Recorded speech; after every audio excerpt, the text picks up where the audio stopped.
नमस्कार साथियों, एक बार फिर आपके अपने मनपसंद आज की खबर यूट्यूब चैनल में आज आपका हार्दिक स्वागत है।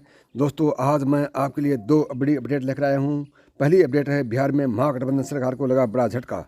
दूसरी बड़ी खबर है, राजस्थान में वसुंधरा राजे के आ सकते हैं अच्छे दिन। दोस्तों, अभी खबरें विस्तार से।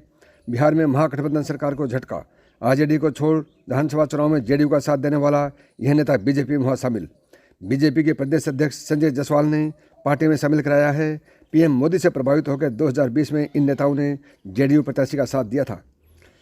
आरजेडी के नेता रहे और विधानसभा चुनाव में मुख्यमंत्री नीतीश कुमार की पार्टी जेडीयू को मदद करने वाले नेता अजित यादव ने सोमवार को बीजेपी का दामन थाम लिया। माना जा रहा है कि यह महागठबंधन की सरकार के लिए बड़ा झटका है। सोमवार को बीजेपी के प्रदेश अध्यक्ष संजय जायसवाल ने पार्टी में शामिल कराया था। 2020 के विधानसभा चुनाव में टिकट से वंचित होने के बाद आरजेडी उम्मीदवार मोहम्मद कामरान का खुलकर विरोध करते हुए अजित यादव ने जेडीयू प्रत्याशी पूर्णिमा यादव का समर्थन किया था। बीजेपी में शामिल होते ही उन्होंने कहा कि विधानसभा चुनाव के समय पीएम मोदी से प्रभावित होकर जेडीयू प्रत्याशी का साथ दिया था, लेकिन अब जेडीयू ने आरजेडी के साथ नाता जोड़ लिया है। इसलिए उन्होंने भारतीय जनता पार्टी की सदस्यता ग्रहण कर ली। 2020 में गोविंदपुर विधानसभा चुनाव में महागठबंधन से पार्टी के अंतर्कलह शुरू हो गया था। 5 अक्टूबर 2020 को आरजेडी के कदावर नेता और प्रदेश महामंत्री सह जिला पार्षद अजित यादव ने आरजेडी पर धोखाधड़ी करने का आरोप लगाते हुए पार्टी के सभी पदों सहित पार्टी की प्राथमिक सदस्यता से इस्तीफा दे दिया था। इसके बाद 2020 के विधानसभा चुनाव में जिला परिषद अजित यादव ने जेडीयू के समर्थन का ऐलान कर दिया था। आरजेडी के खिलाफ मैदान में उतरकर जेडीयू के पूर्व विधायक कौशल यादव और पूर्व विधायक पूर्णिमा यादव के साथ चुनाव के मैदान में सामने आए थे। जेडीयू के हाथ को मजबूत करने के लिए पार्टी के साथ हर बैठक में उपस्थित होकर जेडीयू के हाथों को मजबूत करने लगे थे। अब जेडीयू और आरजेडी के एक साथ हो जाने पर उन्होंने यह बड़ा कदम उठाया है।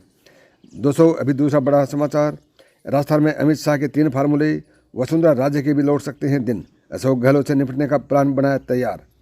अमित शाह ने भाजपा के कार्यकर्ताओं में जान फूकी, तो वहीं राजस्थान चुनाव के लिए भाजपा की प्लानिंग का एक तरह से खाका भी खिंचा दिया। अमित शाह ने पूनिया के साथ ही वसुंधरा राजे की भी तारीफ की। राजस्थान के विधानसभा चुनाव में सिर्फ 1.25 साल का ही वक्त बचा है। एक तरफ कांग्रेस सचिन पायलट और सीएम अशोक गहलोत की गुटबाजी में अब भी फंसी दिख रही है, तो वहीं भाजपा भी वसुंधरा राजे बनाम अन्य नेताओं के संकट में है। इस बीच होम मिनिस्टर अमित शाह ने शनिवार को जोधपुर का दौरा किया था और भाजपा के ओबीसी मोर्चे के कार्यक्रम को संबोधित किया था। इसके अलावा बूथ लेवल के कार्यकर्ताओं से भी बात की थी।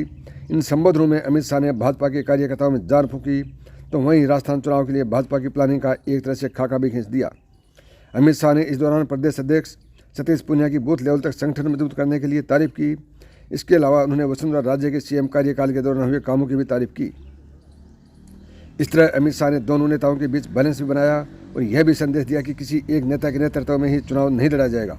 यही नहीं, उन्होंने यह भी बता दिया कि अकेले पीएम नरेंद्र मोदी के करिश्मे के ही भरोसे न रहें। दरअसल अमित शाह ने पहली बार वसुंधरा राजे की इस तरह से तारीफ की है। इसे माना जा रहा है कि वह वसुंधरा को नाराज नहीं करना चाहते हैं, बल्कि सामूहिक नेतृत्व के एक बड़े चेहरे के तौर पर बनाए रखना चाहते हैं। इसकी वजह यह है कि मुकाबला अशोक गहलोत जैसे अनुभवी नेता से है। ऐसे में अचानक वसुंधरा की जगह किसी और मुकाबले में उतारना रिस्की हो सकता है। ऐसी स्थिति में भाजपा की प्लानिंग यह है कि सामूहिक नेतृत्व में चुनाव हो जिसका प्रमुख चेहरा वसुंधरा राजे ही हो। ऐसी स्थिति में सीएम फेस का फैसला इलेक्शन के बाद भी हो सकता है, लेकिन पार्टी को वसुंधरा समर्थकों का गुस्सा नहीं झेलना होगा। इसके अलावा गुटबाजी से भी भाजपा बचना चाहती है। ऐसे में वसुंधरा का नाम संगठन का काम और पीएम नरेंद्र मोदी के करिश्माई व्यक्तित्व के त्रि फार्मूले पर आगे बढ़ने की तैयारी भाजपा कर रही है। राजस्थान भाजपा के सूत्रों का कहना है कि विधानसभा उपचुनाव में पार्टी को अच्छे नतीजे नहीं मिल पाए थे। पार्टी को लगता है कि इसकी वजह यह थी कि पूनिया ने जो उम्मीदवार उतारे थे वह बेहतर नहीं थे। ऐसे में यदि वसुंधरा गुट के लोगों को उतारा जाता तो मुकाबला बेहतर हो सकता था। यही वजह है कि वसुंधरा राजे को थोड़ा महत्व दिया जाने लगा है। यह नहीं, भाजपा की कोशिश है कि अपनी गुटबाजी को थामा जाए और कांग्रेस में सचिन पायलट बनाम अशोक गहलोत की जंग को भुना लिया जाए। दोस्तों, यह थी आज की बड़ी अपडेट। अभी तक आपने आज की खबर यूट्यूब चैनल को सब्सक्राइब नहीं किया है तो अभी सब्सक्राइब करें। नमस्कार दोस्तों।